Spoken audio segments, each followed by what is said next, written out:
But let's go ahead and issue a challenge while you're driving. Focus on driving. Put the phone down.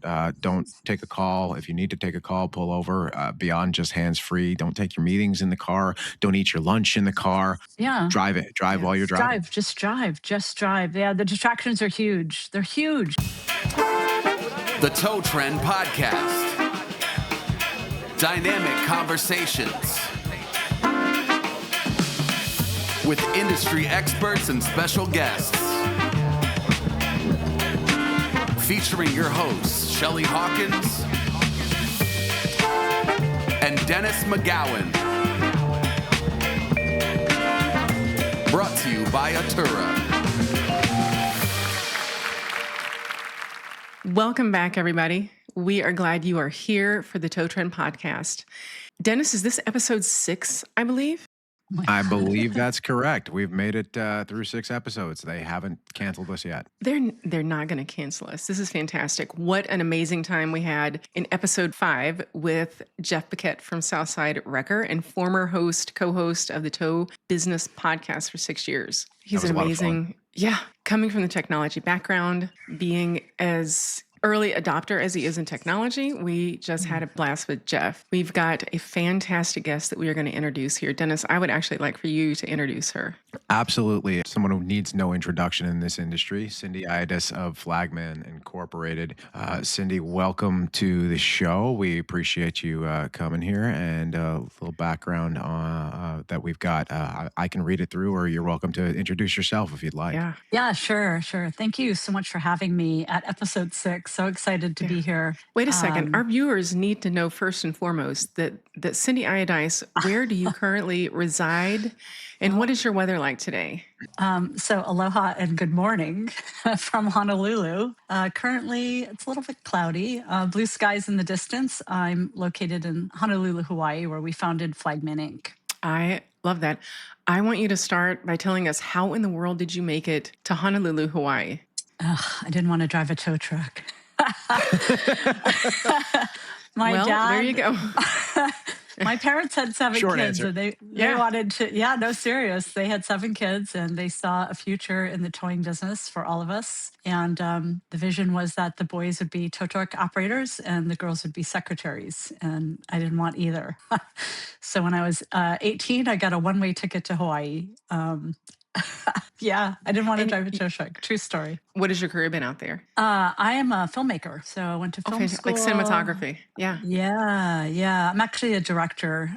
Working on it. Actually, we're working on a film called Tow It All. Yeah, it's about the family business. It's about the family business that I hightailed out of there to get away from. I love that. But my grandfather started Mickey's Service Station in Black Rock, Bridgeport, Connecticut in the 50s. And in 57, 58, my dad got his first tow truck and, went on to be a Hall of Famer in Chattanooga and just really, spent a long time clearing Connecticut roadways, helping create the towing industry and the standards, saving lives, and recording. They were recording all those big crashes back in the 80s and 90s. So what in the world did they use to record that with? What did they use? What kind of a gigantic?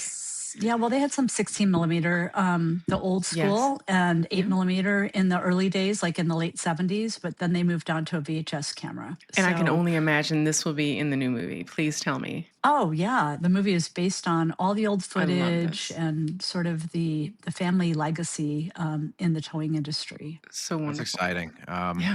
I, as everybody I'm sure knows by now, I grew up in New York City, and growing up in the industry, I used to see the trucks up and down 95 all the time. We ran into Connecticut all the time, and we ran up, and they came down, and we'd see each other at events, and waving at each other in traffic and the like as we went along down the roadway. So definitely some close ties here. That Northeast sector of the country, I think, it's a pretty tight knit community. I think everybody sort of knows each each other in this industry. Yeah, absolutely. 100%. All experiencing relatively the same weather patterns going through the winter, then Mm. everyone dashing down to Orlando, Florida for that trade show that's coming up. Shameless plug for Mm. our trade show that we'll be attending in the beginning of April. So, Cindy, why don't you tell us a little bit about what Flagman is and how it came to be? Yeah. So, as I was saying about this film that we're working on called Tow It All. So, my dad was inducted in the Hall of Fame in Chattanooga in 1995. And the worst possible thing happened to our family on April 22nd, 2020, which is that my oldest brother, lifelong tow op, one of the safest guys in the industry, was assisting a disabled motorist on the side of Route 15, the Merritt Parkway in Connecticut, which Dennis, you know, runs from New York to Boston or New York to Massachusetts. Routine call. Wasn't heavy duty, wasn't a complicated thing. It was COVID. That was the complication. It was COVID, and therefore the driver that was disabled could not ride in the cab with these new COVID standards in April of 2020. So Corey was on the side of the road a little bit longer than normal, waiting for that guy's ride to show up. And look, it was a flatbed call. I mean, literally, he was just getting that car off the road when he was struck and killed by a driver going 90 miles an hour, weaving in and out of traffic, who decided at the last minute that the traffic in both lanes available to him was too slow. So he crossed the white line at 90 miles an hour and lost control and took out my brother. So, what a horrible, like, it's even really hard to talk about it, even though it's I almost can't 6 imagine. years. Yeah, I can't imagine. I mean, just for the longest time, that reliving that, what it must have been like for Corey in his final moments was something that was really hard to get away from in my mind.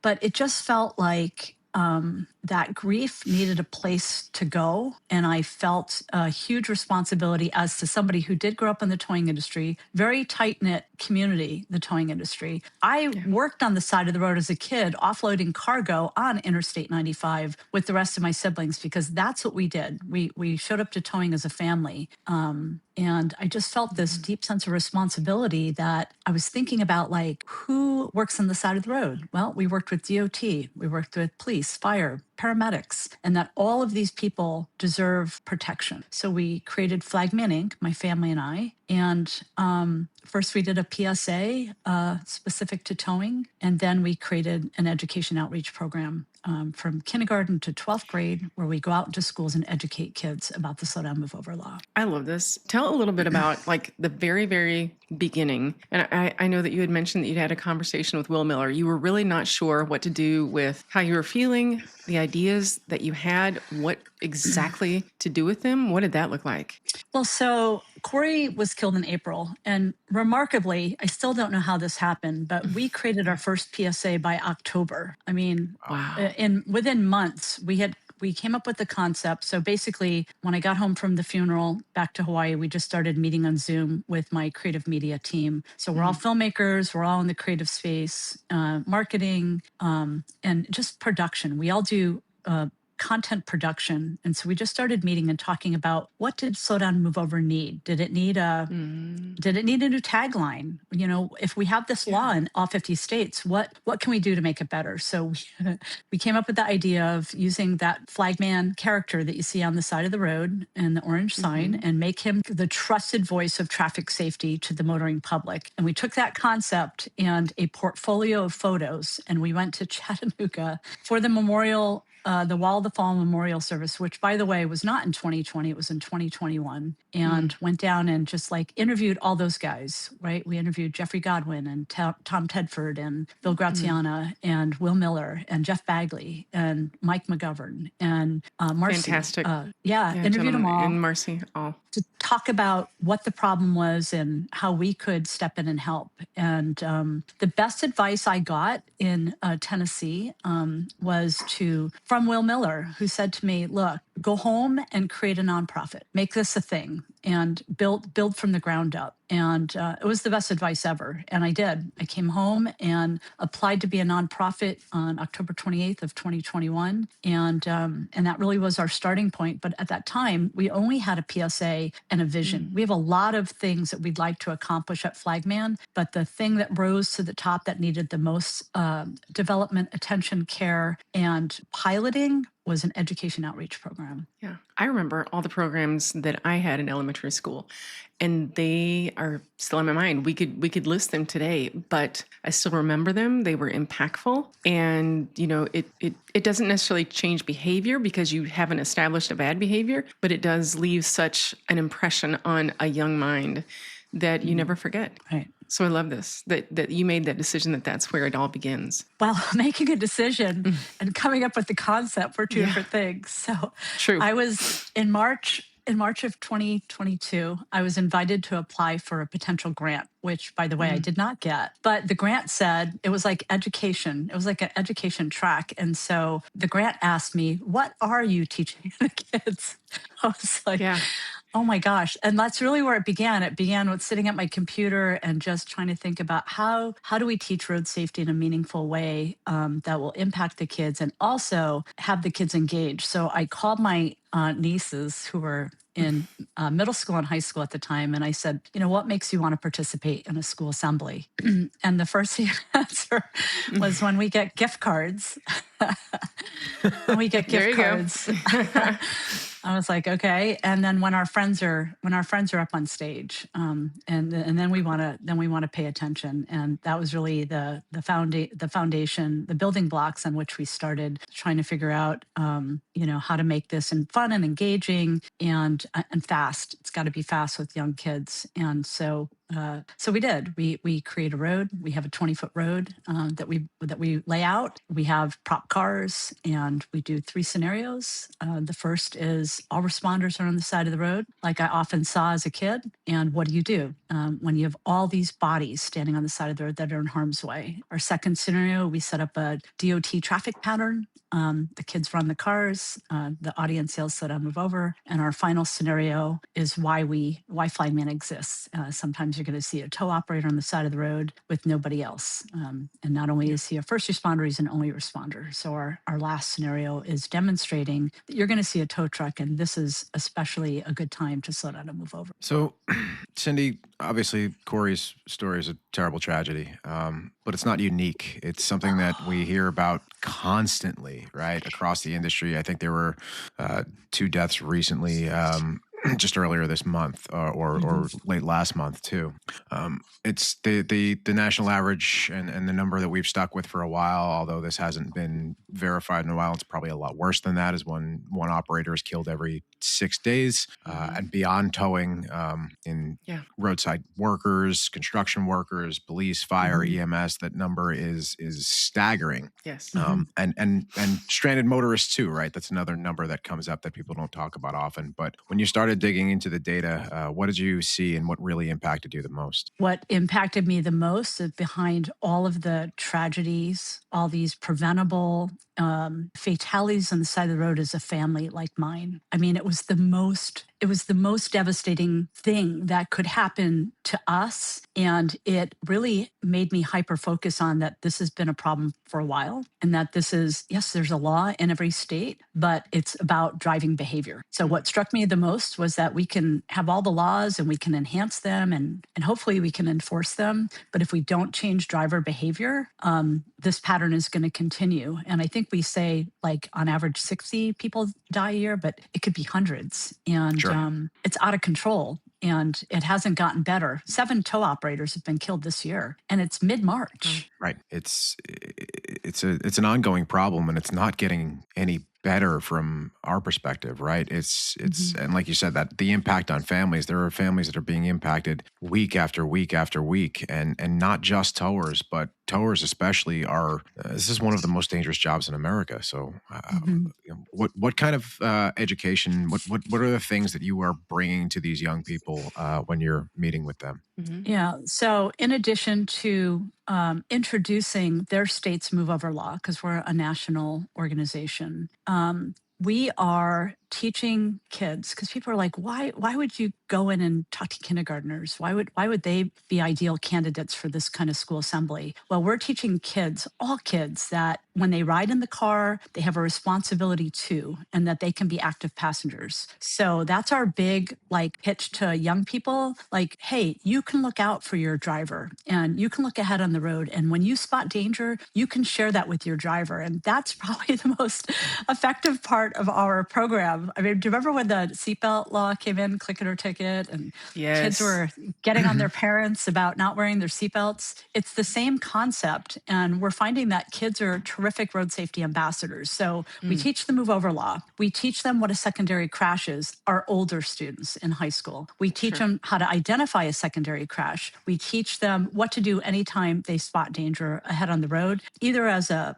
active passenger, and which we hope that they're going to grow into responsible drivers. So a lot of our target audience, like we've got kids that are just about to get licensed, newly licensed, right? Or afraid to get a driver's license because how bad our roads are. So we're targeting all of them. And it's been really effective. And I know that because we do pre-assembly surveys or assessments, and we ask the kids, do you know the move over law? Do you know what an active passenger is? Do you know what a secondary crash is? Do you know, can you identify who works on the side of the road? I mean, we start with the little kids. We have a picture of a firefighter, police officer. We say, circle all those who work on the side of the road. And, they never get it 100%. So what we're finding is that we're teaching them in our 30-minute assembly who works on the side of the road, very basic. And then at the end, we've gone from maybe having a 30 to 40% understanding of who correctly is identified on the side of the road to the high 80s and 90 percentile for our little kids. And for our high school kids and our middle school kids, we not only ask them what the move over law is in the end post-assembly survey,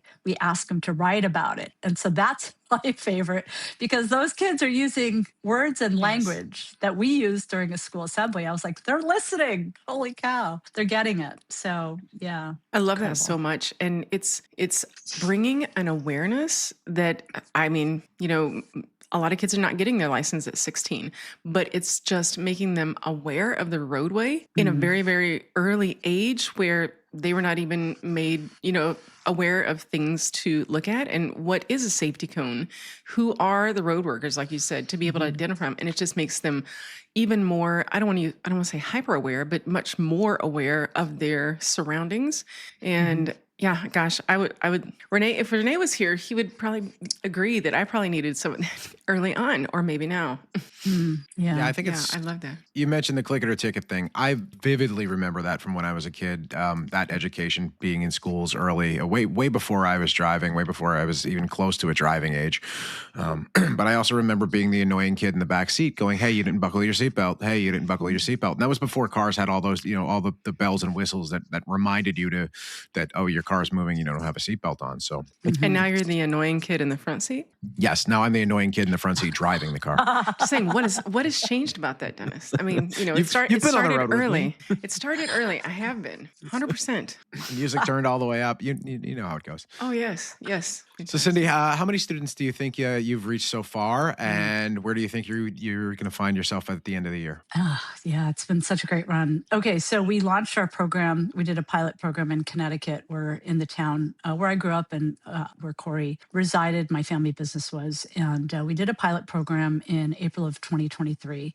We got 8,500 kids in our pilot program, which was great. And what that allowed me to do was to tweak the program, because what I thought, could be an hour-long assembly, I learned quickly that the attention span of kids needed to be condensed, and you need to kind of, you need to get in and get out and carry a really TikTok brain. strong impact. Yeah, seriously. Yeah. So that allowed me, after day one, allowed me to go in and revise the program. And then the day two was like, we just hit it out of the park. And since then, we've just gotten better. Like I was telling our team recently, gosh, we're such a well-oiled machine when we're in there that we can actually complete an assembly in 20 minutes. And you have no idea that only 20 minutes has passed, because it's just so action-packed and invigorating and high energy. So to date, so that was 2023. 2023. And then in 2024, we launched in Hawaii. So we're on 4 islands now in the state of Hawaii. We get support out here from the Department of Transportation, the National Highway Transportation Safety Administration. And then Honda's been supporting me since the beginning. Before I rolled out my education outreach program, they said, we're not going to give you everything you're asking for, but we're kind of curious as to what you're going to do. And they gave me a little bit of money. And then every year they've given me more and more and have become a terrific Wow. partner. And so this last month, we launched with Honda's help and support in Torrance, California. So to date, we've reached about between 36 and 37,000 students in 3 states on 4 Incredible. islands. Wow. Incredible, Cindy. That is just, Yeah. I think By about the end of the starting year, with, yeah. yeah. The second part of that question was, where will we be by the end of the year? So I know in Hawaii, we promised 12,000 students this year, and I'm an overachiever, so we'll pass. We'll pass that. We promised Honda 2,500 in Connecticut in December, and we did 5,000. Wow. So yeah, we've got it down, and we so by the end of the year, that's an interesting question because we've got some new states on the radar that we hope to launch in.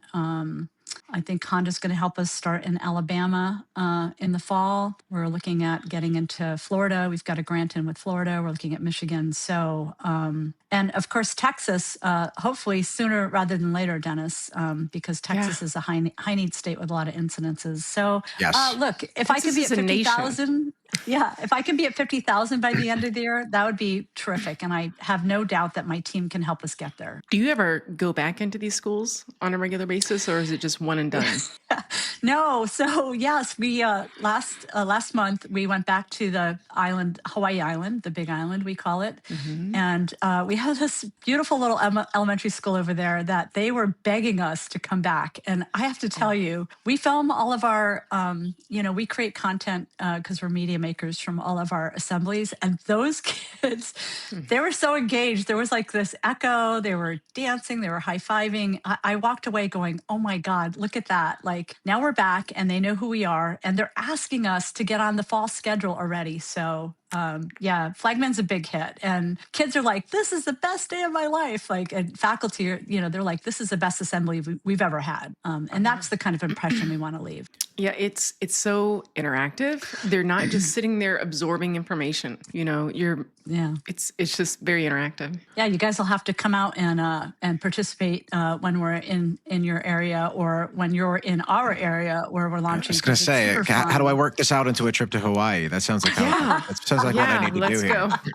That's what I'm talking about, Dennis. We hope to come to you. We hope to come to you. We would absolutely love to see that, especially like you mentioned in Texas. The roads are getting more and more dangerous every single day. There is the official state flag of Texas is an orange traffic barrel these days. Everywhere you go across the state, it is everywhere you go. And the official state bird is the traffic camera. So we definitely need some help out here. But Cindy, like you mentioned, all 50 states have these laws in place now, but compliance is falling short at every turn. And we're educating the youth now, and we are hoping that resonates with their parents while they're driving. And we're hoping that once they hit the road, that they'll take this under their belt too. But in the meantime, what does that disconnect look like? Why is there such a dramatic disconnect between what the law is today, what the enforcement actually is, and why are people not adhering to it?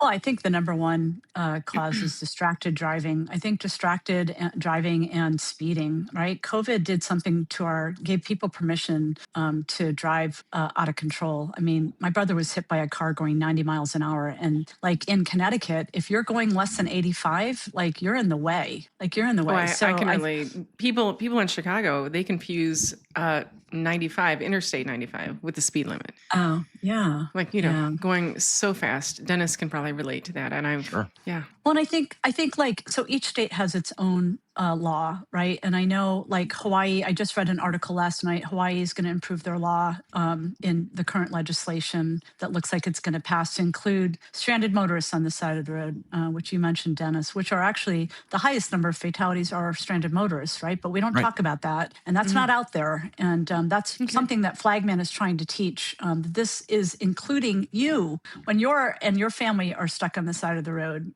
You're at risk. So improving the laws is great, but I think the question is why are people not adhering to the law? And I think these laws have sort of creeped up over time, right? Hawaii was the last to enact the move over law, and that was 2007. That's a long time to have laws in place and to have people just simply unaware. And I know AAA does studies all the time about how unaware the motoring public is that a move over law exists. And so I think by educating kids who are then taking the message home, we're learning that the faculty at schools, they think the move over law means if an ambulance is coming from behind you, yes, of course we want to move over. We want you to move over when an emergency responder is coming up behind you with their lights and horns blaring. But we're talking about something different. And we're learning that adults they just simply don't know. So I think collectively, like, I love everything that anybody's doing when it comes to move over awareness, whether it's legislation, whether it's education, all of it. I love all of it, enforcement. And I think collectively we can change the driving culture, making our roads safer for all road users together. It's just going to take time, Dennis. Like we're in it for the long game, right? Flagman's not going to be saving lives tomorrow, but Flagman will be saving lives over time. I love that so much. You've got to have an incredible team behind you every single day to present, make the PSAs, edit them. What is that? What does that look like for Flagman?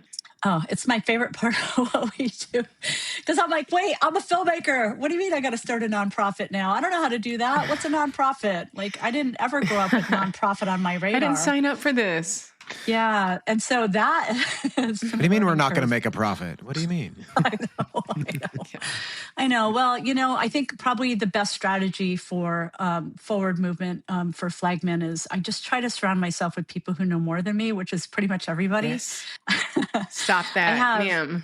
I have such talented creative people. Like I just got a series of reels sent to me from our Torrance launch last month, probably 12 reels. I'm like, yes, yes, yes, yes. Like they need no direction. Like I just have talented longtime film and television industry people, right? That industry tanked not only in LA, but in Hawaii. And even though it's making a resurgence, there's a lot of unemployed, talented creatives. And so we bring them onto our team. Plus they know how to behave on set. So when we're at school assembly, they know that they're going to do whatever needs to be done to get the job done, to get in and get out, keep everybody safe. And so they're the ideal team to have.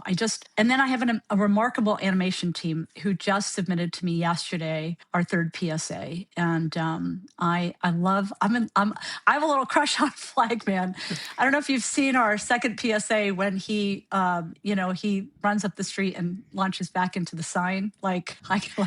I literally can't stop watching that because what's cool about being the director and the boss, you can make Flagman do or say anything you want. I just love having the power to create, and to be surrounded by people who can make it happen. We'd love to get some links to that too, and we'll share that out alongside this. 100%. I think that'd be great to get that messaging out in parallel here. Yeah. Being in community of like-minded people is anything more powerful. Well, and I think the people that come, that end up on our team or come to be on our team, there's something about their character, like they have good morals and values. They truly care about the cause. They love the mission of saving lives of first responders and highway workers and the motoring public. And those are the people that really shine on our team. And that's pretty much everybody, who appears on our doorstep wanting to work on Flagman. So great. So you've got some great partners as well. You mentioned Honda and AAA and some of these great agencies you're working with, but you're also working with Senator Blumenthal from Connecticut as well. How did that relationship come about, and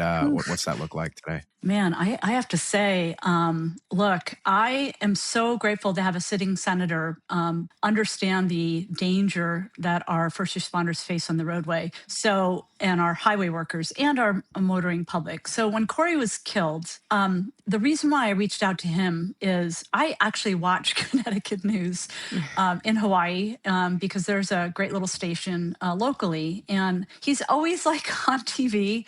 Like I just remember this one episode or this one story, this news story where he's sitting on the couch of a house. There's no electricity. The woman's on dialysis. The couch is like literally broken. And she's being evicted. And he said, "This is not okay." And I was like, wow, that is the senator who is out there working for the people. He's sitting on the couch next to this woman saying, we've got to do something about this. He cares about the people in his state, in my observation. So I reached out to him and said, look, the slow down move over law has never been applied in court in the state of Connecticut. And I'm not going to let the court decide that the slow down move over law is the lowest hanging fruit and wipe it clean from this guy's from his from our legal perspective. So we insisted as a family that the slow down move over law be spoken about and be applied. And at the time, the move over law in Connecticut, which the prosecutor, by the way, didn't even know, she said it was a $250 fine for killing somebody. I'm like, that is not the law. Granted, there's no jail time associated with the move over law. The jail time that the guy got, the minimal jail time came from vehicular manslaughter. The law was up to a $10,000 fine. So I contacted Senator Blumenthal and I said, as Manini, as small as the penalties are in Connecticut, would you please come to the courthouse and support us? He said, well, I can't come and sit in the courtroom with you, but I will attend your press conference on the front steps post sentencing hearing. And like, I'd never done a press conference. I was like, okay, All these we're gonna have a firsts press for you. I know. So we love did. it. And what was crazy was he waited in the rain because the sentencing hearing was delayed. And he waited in the rain for us. And the night before, we had gone up to his office and interviewed him about the move over law. And that was really smart because we knew each other before the press conference. And then he just came on board. And he is a huge advocate of the move over law, wants to work to strengthen the law in his state. But even more importantly than that, for 3 years now, he's been able to get the US Senate to agree on the goals and ideals of a national move over day. So that is really far away from being a law, but they do that every year in November. They do it in honor of Corey and all the other first responders that have been killed on our roadways. And to me, that's so monumental that in 3 years, he hasn't found something more important than trying to stand up for road safety. Unanimous every year, unanimous. So I know other people are working in legislation, and I hope they can take that and run forward with it, and let's get a national move over day. That's incredible to have a partner Love like that. that behind you, especially somebody who seems to care about his constituents and cares about people, which is rare these days from politicians. Yeah. I Yeah. love that. The support is important. And of course, he works with other Republican senators to come to the table and agree that this is not a bipartisan thing. This is everybody should care. And that's what they demonstrate in the US Senate. And I'm really proud of that because that's led to additional funding for us. Like we're like officially recognized by the federal government. And I think a lot of it is because of his efforts to keep us on the forefront of everybody's minds and the work that we're doing and that is being done across the country collectively. You are impacting on a federal and state level legislatively. You are impacting the lives of young people in schools. And it is just exponentially growing, Cindy. And I love that so much. It's mind-boggling how much this program has taken off. But look, there was like a need. Like nobody is working in the lane that we're in. And that's what I love. Like often when I go to apply for road safety grants, we can't apply because there's no money for slow down, move over education.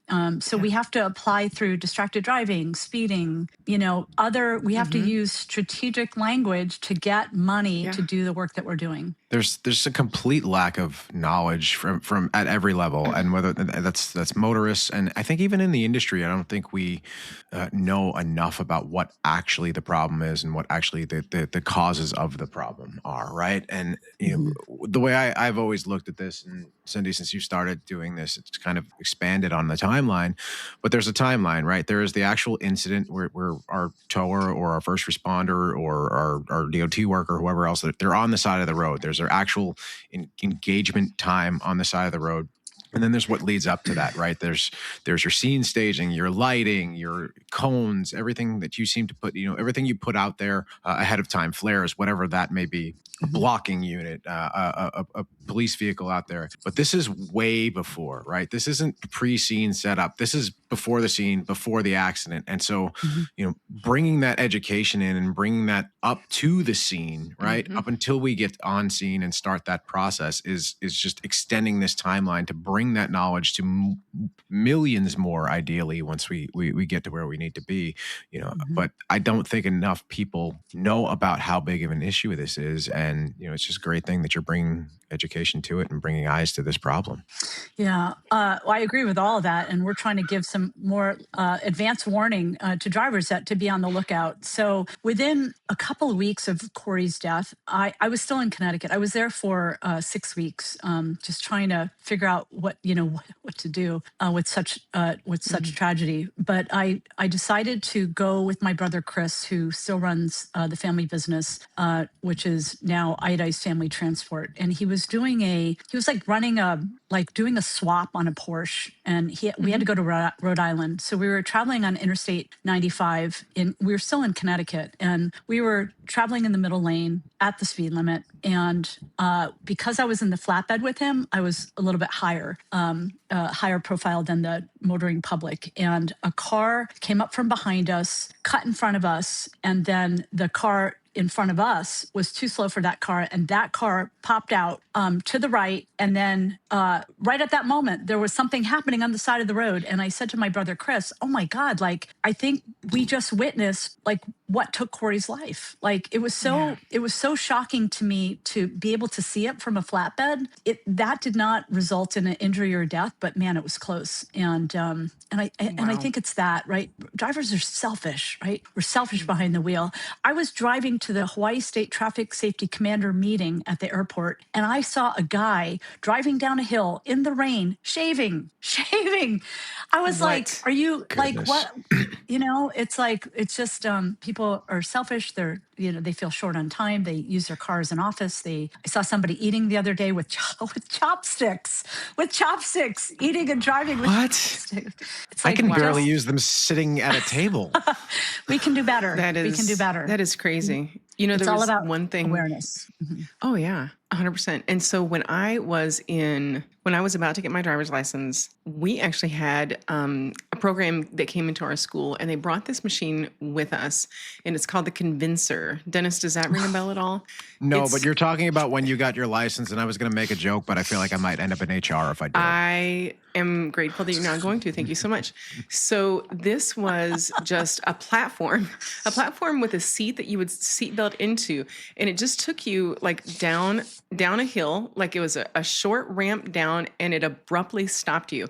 And that impact was how you would feel if you hit something at 5 miles an hour. 5 miles per hour. And to this day, how many decades later, we won't discuss that, Dennis, I still remember that had an absolute effect. So when you were telling that story, Cindy, just now, driving, what is the speed limit on Interstate 95? 65, 70, depending on where you are, if you're in the city or out of the city. And that impact just at 5 miles an hour, stopping abruptly, still is in my brain. I think about it. Yeah. I think about it from the tower perspective often. Again, I grew up in the business. I've been on that shoulder. I've been on many of those shoulders myself, and in the lane, in the roadway, up and down across New York City, in that area where 40-mile-an-hour traffic can be fast on some days, but it's moving very, very, very fast. And you think about scene safety, and you think about trying to reduce the time you spend out there, right? And that's why you set up your truck in a certain way. You know where your straps are, so you go and grab them and you hurry up and you throw a chain and then you get it off the exit and strap it down the rest of the way. Or Mhm. you do a quick hook and get out of there as quickly as you can. Or you try and lay cones out in a certain pattern or flares out in a certain pattern. Or sometimes if you're going to be out there doing a recovery, you have to lay some equipment out in the roadway because people don't want to drive over big heavy metal objects, right? Mm-mm. Mhm. Um, No. Probably not the best practice from a liability perspective, but if it's going to save somebody's life, it's going to save somebody's life. But Mhm. ideally, you want to spend as little time alongside that Mhm. roadway as possible, and you want to have your scene lit up as possible. You want to have your lights going, your flares, your rear facing lights, your overheads, all of that Yes. great stuff that goes on. And there are the advanced warning systems that exist today. There's some Mhm. great tools and great things out there too. Mhm.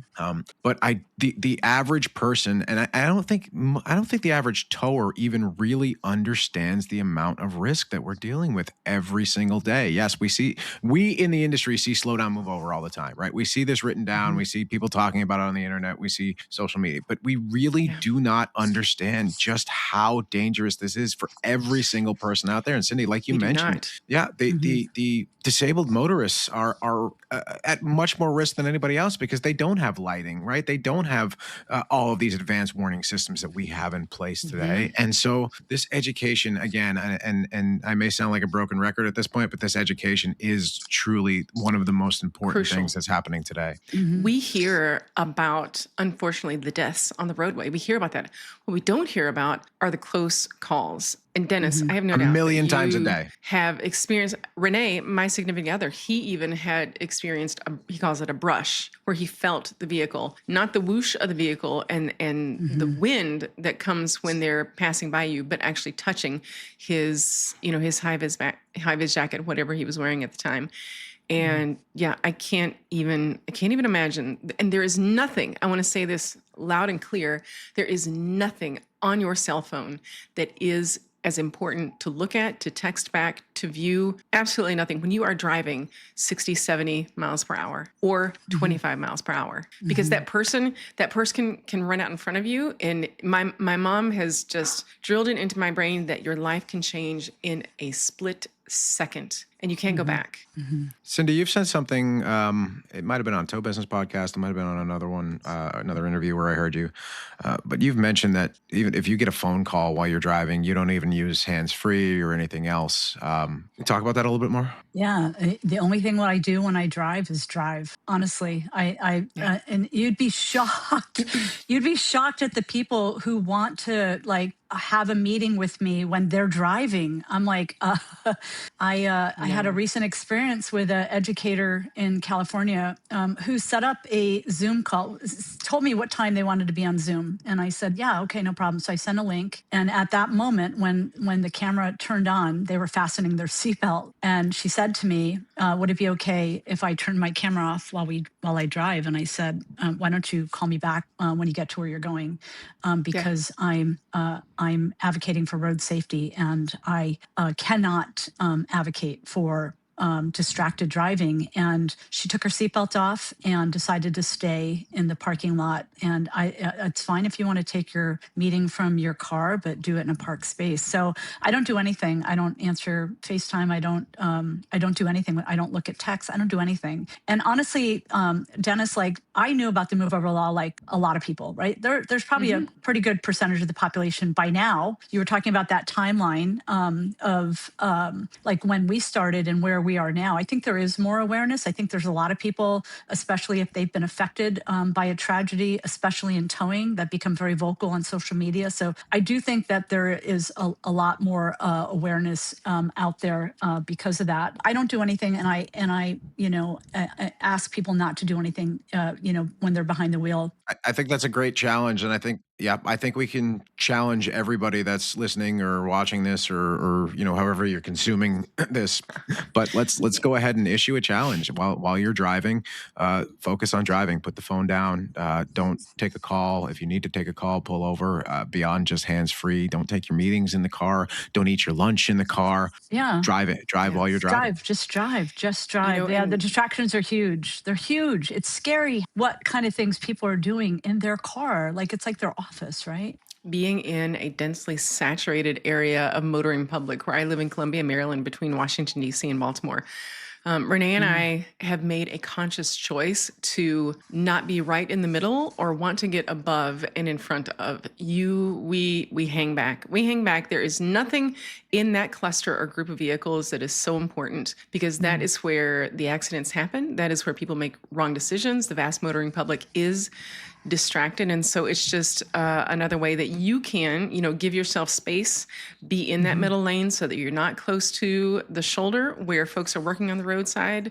Just a recommendation for all you folks out there. And I mean, it is a hard one to put into practice, I will admit, because we are all in a hurry. We are all in a hurry until that phone call comes that someone that you love has been in an accident. And then we are no longer in a hurry anymore. Nothing else matters.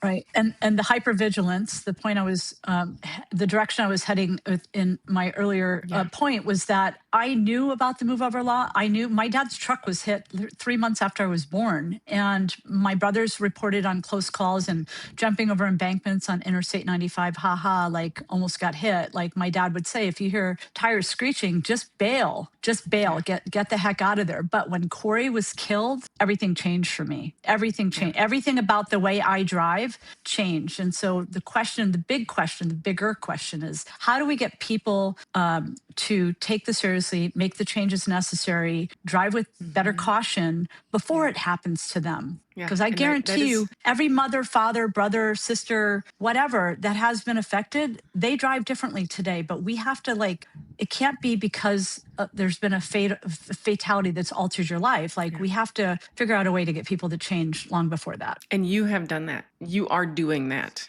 You are giving these young, impressionable folks that message early. It is interactive. And you're also working with state and federal legislation, Cindy. So we can't thank you enough for your advocacy of this. Yeah, thank you. I think I read something recently where Senator Blumenthal and other senators are trying to pass some legislation to create a repository for all agencies. So you know how TOW keeps their own records, and I know Responder Safety does a great job. Those are all self-reporting. They're trying to pass a law where it's got to be reported state by state, incident by incident, with all the details, whether it's resulted in injury, whether it's a close call, or it's resulted in fatality, because we need more information to do better as a society. And I totally agree with that. And I hope it passes. Yeah, That would be fantastic.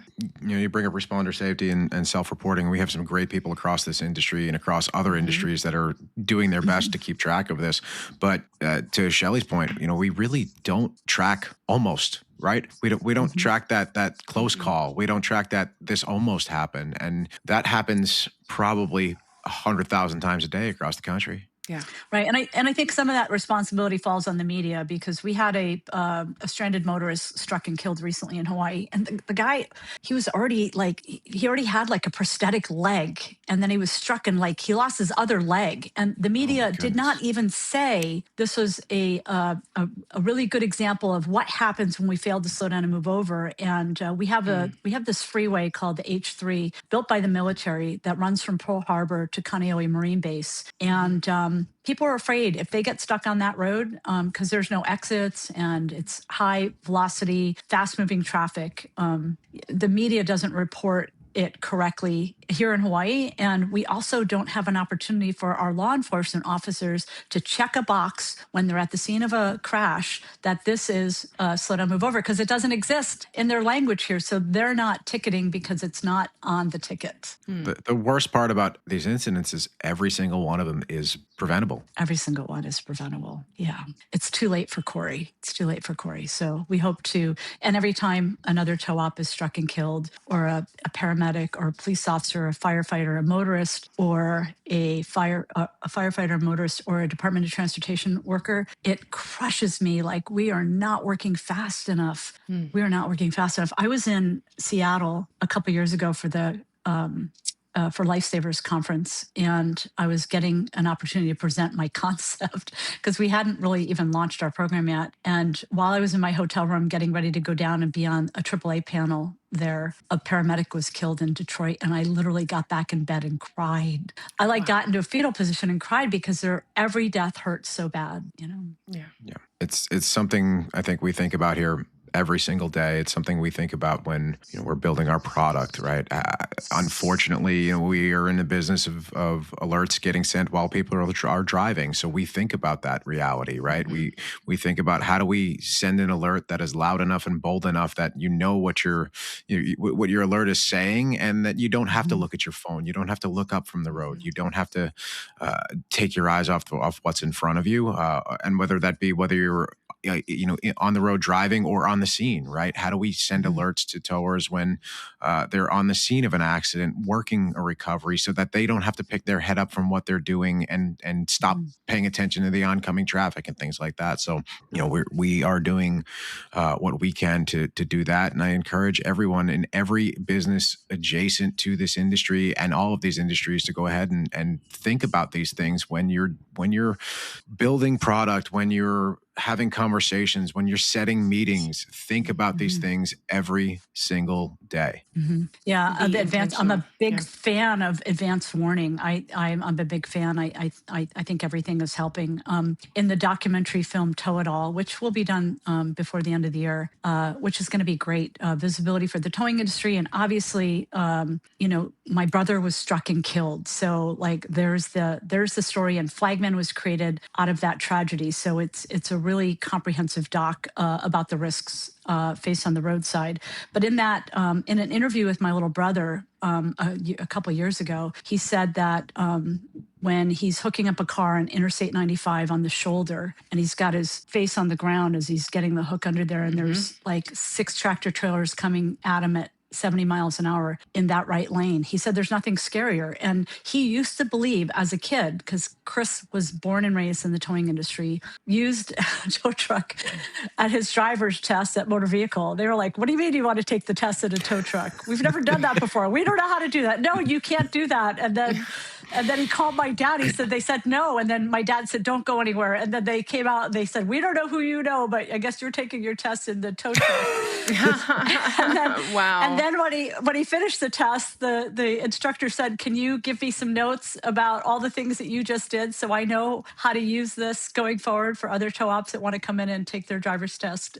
Anyway, Chris used to think that he could somehow grab onto the vehicle that he was hooking up and withstand the impact. That's what he used to think. Now Chris doesn't do any state police calls because he doesn't want to be the guy who was struck and killed after his brother was struck and killed. So it's like altered his sense of security on the side of the road, as it should, because nobody's safe on the side of the road. It's an unfortunate reality that we need to do everything we possibly can to make the world a little bit better every single day. Yeah. Indeed. Cindy, this has been fantastic. We could chat it up for probably another hour. I want our listeners to know exactly how to get in contact with you. No doubt we have some folks that would really love to donate to Flagman. What is the best way for them to reach you? Yeah. So look, we have our flagmansafety.com website, which is amazing because you'll see Bill Graziana, Tom Tedford, Chris Iodice, all the interviews that we did down in Tennessee are on there, talking about the danger, right? We created the website to bring in support from the towing industry and other first responders. And then we have our YouTube channel, which is like blowing up. So it's Yes. Flagman Safety, at Flagman Safety. When we got to Connecticut to do our launch in December, our 5,000 kids with the support of Honda, we had 237 subscribers. Last night we surpassed 22,000. Right. So there's a need Incredible. for education and consumption out there for what Flagman is doing, which we're really grateful for. So yeah, please subscribe, like at the very least, subscribe and share. And, we're obviously always looking for money, right? The only thing that keeps us from being in all 50 states right now is money and help on the expansion. So thanks to Honda, we just finished our Train the Trainer platform, which allows you to go in if you're a tow op, if you're a first responder, if you're a highway worker, if you want to volunteer at Flagman Assemblies. We have a 15-minute certification platform now where you can go in and get a heads up on what Flagman is, what our mission is, how we behave, what we do, what your role will be in a Flagman school assembly. And we built that with Honda's help so that we can be scalable nationally community, and that we can get information into communities about how to work with Flagman, how to be part of the team in advance of our arrival. So I'm really excited about that. And then Hawaii DOT has been doing, they give us like their media buys, and so our PSAs, our two PSAs just played primetime Olympics throughout our launch in Hawaii. So if you're a media person and have access to media buys, we've got some really great PSAs alerting the motoring public of the slow down move over law, like many other PSAs out there. So we just really need people who are passionate, like we're passionate about saving lives of first responders, highway workers, and the motoring public, to reach out. Info@Flagman Safety is a good email account. You can reach our email through Flagman Safety website. You can reach out through the Flagman Safety YouTube page. Mostly just trying to spread the word and expand this program. And that is info@flagmansafety.com or exactly. .org. Info@flagmansafety.com. Sorry, yes. Fantastic. At .com. Yeah, look, and I want to say to the towing industry, specifically, I want to give a shout out to Van Lingen in Torrance, because that was— We love Sean and the boys over there. Yes, those guys are amazing. Right. And a legend, because there's a Hall of Famer in that family, and just loved. We interviewed all those guys. There's a fourth generation tow op in that family that we interviewed, who came out and participated in the assemblies. But what I want to say to the towing community is, what is important to kids when we're at a school assembly is not that somebody from my team throws on a high visibility safety vest and acts as a tow op. What's important is that the tow op shows up in uniform to participate in our school assemblies and teach the kids what they do on the side of the road, right? Because when we don't have tow ops available, and in some rural communities, it's just not possible. But we're asking first responders to volunteer to come out and to help us run the assemblies in their community. And what was great about Van Lingen, we had a tow operator at every assembly, and some of those tow operators are the rotator drivers. And I was like, wow, this is really impressive. We got great footage, and that's the kind of partnership we need. And when we were in Torrance, the first responders came out in force, and they never wanted to leave at the end of an assembly. They just would hang out. They would just hang out. And, that's an example of a big city that's got the resources to help Flagman do Flagman. But, to the towing community, like, reach out to us. Like, we want to be in your community. We want to help raise awareness for you and for your colleagues. And we need help. Like, this is a massive undertaking to make Flagman in every state. We are ideally reaching thousands of towers right now with this messaging. So if you're listening, if you're watching, reach out, get involved. This is for you, right? This is for you. This is for you and your family, to make sure you get home to your family, and that everybody out there working alongside the roadway with you are getting back to their families. Yeah. It's actually a super fun experience to be at a Flagman assembly. It's just really high. It's high energy. And if you check out our YouTube reels, like, we're really putting up the videos that are showing just how fun it is to be in the room for Flagman. But, look, we welcome any and all partners, and, we're just happy to have a seat at the table, and we're in it for the long game. We're creating something that is going to outlive all of us. And if Flagman could be in a Geico Gecko commercial, like, I feel like my highest bar in media is that the Geico Gecko gets run over. He doesn't get hurt. He pops up. He does his insurance deal, and then Flagman talks about the importance and the need to slow down and move over. Yeah. I think we can get in touch with some people and see if we can make that happen. Yeah. Oh my gosh. Dennis. Yeah. There needs to be a whole series. You've imagined yes. This is incredible. I love this. Let's do this. Yeah. Maybe we do the Limu Emu too. Yes. Oh my gosh. All those characters together. It'd be amazing. And the progressive lady. Yeah. Let's. Cindy, thank you so much for stopping by. Once again, it is Flagman Safety. Cindy Iodice, thank you so much for your time, and thank you for everything you're doing for this industry. I am Dennis McGowan. This is Shelli Hawkins. We are the Tow Trend Podcast. Please slow down, please move over, and please be safe out there on the roadway. Yeah, thank you. You guys are amazing. Thank you for the platform for myself and for everybody else who's working to make a difference in the towing industry. Appreciate you. You're welcome back anytime. And when the movie premieres, let us know, and we'll have you back for that. Absolutely. Thank you, Cindy. Thank you. Thank you so much.